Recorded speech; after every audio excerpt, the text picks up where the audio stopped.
Coralie qui va nous emmener aujourd'hui du côté de la Maison de l'Environnement. Oui, alors donc on reste sur Nice. J'ai bien aimé ce petit oui. Et je vous emmène dans un petit oasis parce qu'effectivement c'est en plein centre-ville de Nice, du côté du boulevard de Sessol, donc du côté Nice Nord.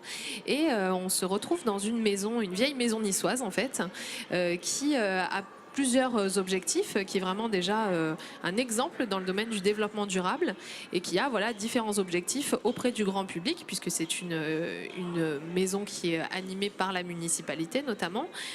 Donc il s'agit d'éduquer, d'informer et de susciter l'intérêt dans le domaine de l'écologie et du développement durable.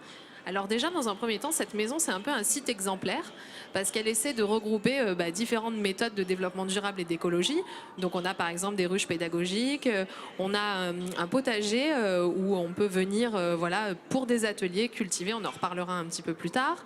On a beaucoup de documentation autour de l'écologie, du développement durable, beaucoup d'expositions régulières autour de thématiques comme la qualité de l'eau, l'évolution de la faune et de la flore dans le département. Voilà, on a vraiment plein de choses différentes et tout est mis à disposition des Niçois et d'autres habitants des villes alentours gratuitement. Donc c'est ça qui est très intéressant. D'accord. Donc c'est vraiment ponctué tout au long de l'année d'événements déjà pour commencer. Donc des événements généralement en rapport avec la saison. Donc par exemple, on a eu la fête du miel à l'automne. On a voilà, des événements de ce type-là tout au long de l'année. On a après des ateliers qui sont organisés gratuitement et pour les enfants et pour les adultes et pour les familles aussi. Donc c'est très intéressant, testé, approuvé, puisque voilà, j'ai amené mon petit garçon et c'est comme ça que j'ai découvert ce lieu aussi. D'accord. Et donc j'ai mon petit garçon qui a 3 ans qui a eu la chance de faire par exemple un atelier au jardin potager pour découvrir un petit peu voilà, comment ça fonctionne, comment on plante une graine dans la terre, comment on arrose, comment on entretient un jardin, etc. Et ce sont vraiment des ateliers pédagogiques pour sensibiliser dès le plus jeune âge en fait, les enfants.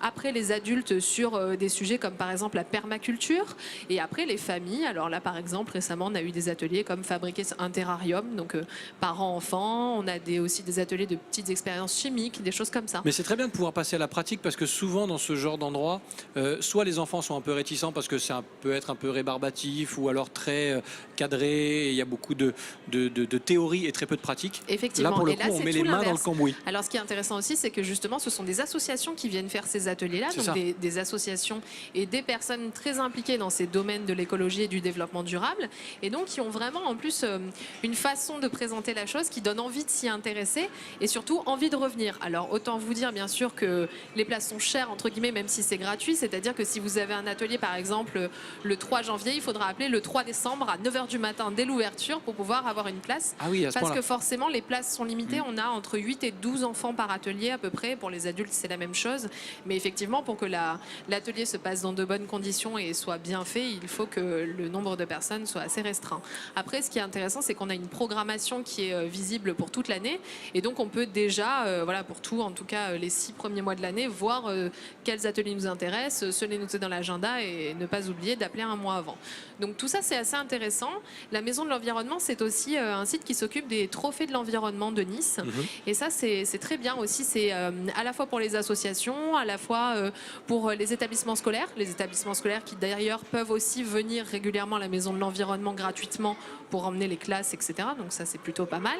Et donc les trophées de l'environnement, ça permet de récompenser des bonnes initiatives aussi, soit d'associations, soit d'établissements scolaires, soit d'entreprises, en faisant concourir ces différents établissements, entre guillemets, sur des thématiques autour de l'environnement. Et donc, oui, ce qui est bien, c'est qu'en plus, ce genre de concours, même si c'est dans un très bon esprit à chaque fois, bien évidemment, et ça pousse chacun à aller un petit peu plus loin et à faire un peu plus surtout. Effectivement. Et donc ça donne aussi des idées aux particuliers pour avoir des bonnes pratiques. Comme par exemple la Maison de l'Environnement récupère le compost. Alors bon, aujourd'hui c'est plus compliqué parce qu'il y a beaucoup de gens justement qui sont intéressés par ce sujet-là et donc ils ont trop de demandes et pas assez de possibilités de prendre. Mais effectivement, on voit qu'il y a un vrai engouement autour de l'écologie. Je pense qu'il y a un vrai éveil des consciences en fait aussi des gens qui, comme on l'avait vu pour le zéro déchet. Compostent, en fait, c'est ça ? Tout à fait, effectivement. Aujourd'hui, ils ne peuvent plus tout récupérer intérêt parce Ouais, que finalement, ils n'ont pas assez de terrain. Oui, non, mais pour c'est s'en incroyable, c'est dire servir. la prise de conscience aujourd'hui. Voilà, et en Ouais. fait, ils donnent tout simplement un bioseau, ils expliquent comment ça fonctionne, même pour des gens voilà, qui, eux, n'ont pas la chance d'avoir une maison et donc ne peuvent pas faire le compost directement chez eux et s'en servir dans leur jardin. Si vous avez un appartement, on vous explique comment faire et ensuite vous pouvez amener votre déchet, vos déchets compost à la maison de l'environnement. Alors, je crois qu'actuellement, il n'y a plus de place, mais justement, la ville essaie notamment de développer d'autres points de ce type pour répondre aux grandes demandes des Niçois. Et on voit du coup que voilà, tout ce qui est autour aujourd'hui de l'écologie, du développement durable, ben ça donne envie de s'impliquer parce qu'on se rend compte aussi que c'est bon pour notre santé. Et voilà, il y a un vrai éveil des consciences. Et je pense que des lieux comme celui-ci pourraient un peu pousser partout dans le département et effectivement, voilà, intéresser encore plus le grand public. Tant particuliers et tant les professionnels aussi qui peuvent venir là-bas. Voilà, et on peut dire qu'il y a d'ailleurs le recyclage des sacs, des sapins avec les sacs à sapins, puisque bon, là, Tout à fait. on va pas l'enlever Attendez, maintenant. on y arrive à peine. Oui, oui, non, mais c'est ça. Attendez. Coralie me regarde avec des yeux inquiets en disant non, on va Pas pas tout enlever de tout de suite. suite Coralie est celle- le sapin. Vous savez, Coralie a fait son sapin le 18 Oui, je sais. septembre. Et je vous Elle promets que la enlèvera veille le de 12 Pâques, mars. la veille de Pâques, je vous amènerai un sac à sapin Oui. et on pourra mettre C'est pas le gentil sapin de se dans moquer. le On se moque sac à pas, sapin. Mais vous ça rêvez. rend heureux les fêtes de fin d'année. Pourquoi ça ne Exactement. durerait pas plus Vous nous- longtemps que du 6 décembre au 6 Vous- janvier? Moi, je suis pas mais- d'accord. mais- C'est vrai. Bah écoutez, vous, Vous savez avez- quoi? On vous va avez enfiler un raison. gilet jaune et on va aller manifester Vous ensemble. avez raison. Voilà. Juliette, vous avez déjà fait la déco à la maison? Oui, quand même, parce qu'on est le 23. C'est une question couillon que je vous ai posée. Mais bien sûr, depuis Mais le mois oui. de mars, moi aussi. Voilà. À vrai dire, je les garde d'année en année. Mais on C'est n'enlève plus bien. le sapin. Voilà. Elle met de la laque sur le sapin. Tu sais, elle laque le sapin. Ouais, pas mal. Gardez cette astuce, on sait jamais. Vous nous écrivez surtout si ça marche. Merci Coralie parce que c'est un lieu, la Maison de l'Environnement, qui méritait d'être mis en avant dans cette émission. Donc merci de l'avoir fait. Dossier à retrouver dans les carnets santé, bien sûr. Et version sur Internet aussi, papier. la Maison de l'Environnement, si vous tapez, Ah, parce bah que oui. vous avez le programme, et ça, c'est quand même le plus intéressant, même plus intéressant que mon article. Voilà. Oula, rien que ça. Non, non, mais mais je- les articles de Coralie sont toujours très intéressants. Donc lescarnetssanté.fr et les carnets santé version papier, ça marche aussi. Merci beaucoup Coralie. Merci à vous. Comme chaque dimanche, présente dans la grande émission.